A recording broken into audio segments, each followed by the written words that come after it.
Uh, ik wil vandaag met je praten rondom gisteren zijn raadsvergadering plaatsvond in Pakkersdorp.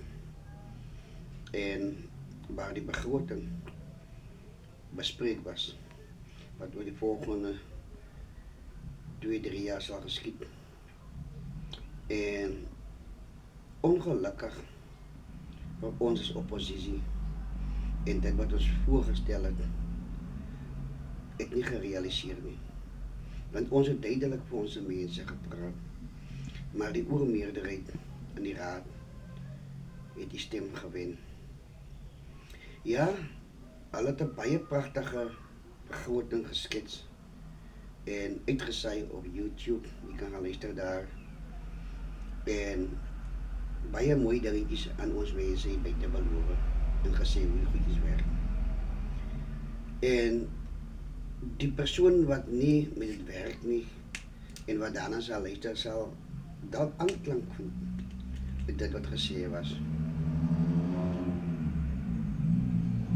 Maar ons wat die werklikheid ken, met die feite en wat sit met die realiteit voor ons en ons kyk na die aanhangsels, ons noem dit in Engels attachments, en wat vir ons spesifiek uitwys waarheen die begroting gaan en wat dit verfyn en deur dit werk en deur dit in dit deurtrap, weet presies hoe dit goed in mekaar steek.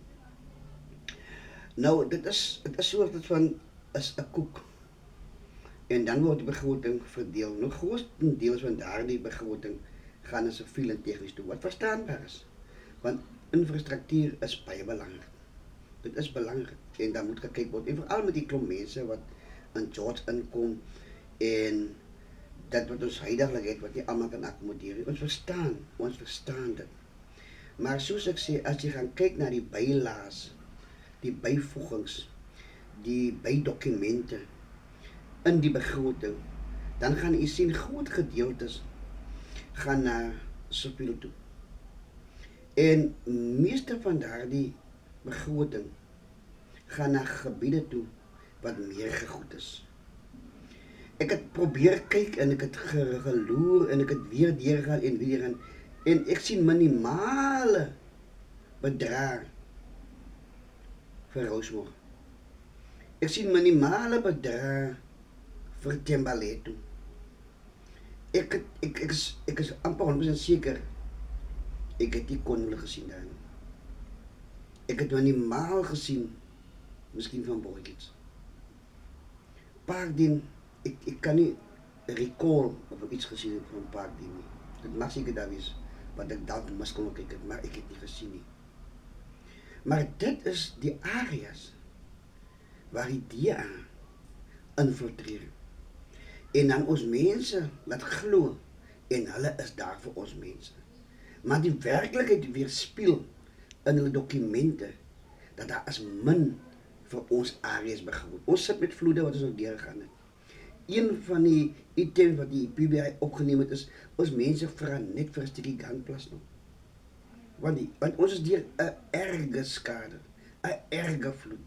Ons mense nou nog met wat se dakke stukkend is vir al die asbestos en dit was genoem deur die oppositie. Dit was genoem. Die klagtes wat ons vir hulle aangegee het op die WhatsApp groepe is deurgestuur, maar tot vandag toe kan ek vir u sê onopwonde dat 99,9% van die klagtes wat ons oppositie ingestuur het is gerectify, is reggemaak. Ek het op 'n item afgekom of 'n dokument wat afkom, maar is besig met die skoonmaak van die dorp. Ons areas begin by 22 Junie. Dan gaan hulle kom die kant toe. Ons moet laaste wag. Ons bly laaste. Maar ons is die mense wat hulle in beheer hou. Maar as die koek uitgedeel word, dan word ons nie geërken nie. Dan moet ons maar wag vir die krummels wat van die tafels afval. Mense, ons is in 'n plaaslike verkiesing. Ons sal moet begin besef wat aan ons gedoen word. Ons moet begin besef hoe dat ons nou nog aan die agterspeen trek. En nie eers melk nie, maar baie keer droom melk wat uitkom. Maar ons bly tevrede. Ons kan nie. Ons kan nie. Ons kan nie. Daardie begroting praat nie regtig vir ons mense nie. Ek persoonlik het 'n 5% elektrisiteitsverhoging ingedien. Ja, ons verstaan ons moet ons verhogings betaal.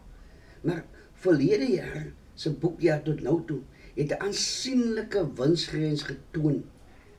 Ja, want ons voel dat daardie geld kan gebruik word om ons mense ten minste vir 'n jaar of 2 daai verligting te bring op die elektrisiteit. Elektrisiteit is ons almal. En ons almal trek swaar. Maar mense, dit is die werklikheid waarmee ons sit. Ons sit met die minderheid wat nog steeds vir ons besluit. Die minderheid wat nog steeds net aan hulle eerste kyk. En dan kom ons. Maar ons is die meerderheid.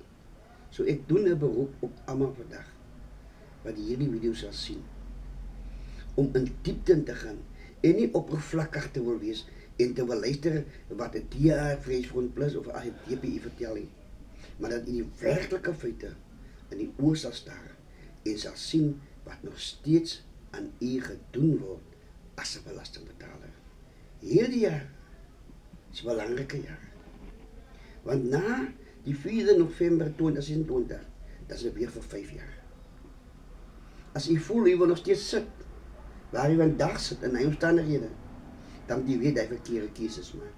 Maar as u voel u wil wegbreek, u wil uitbreek, dan moet u die regte keuses maak. Dan moet u gaan, en u gaan stem vir diegene wat u belange op die hart dra en wat u saak op die tafels van die konings lê. En wat veg en wat staan vir u as 'n volwaardige belastingbetaler. Baie dankie.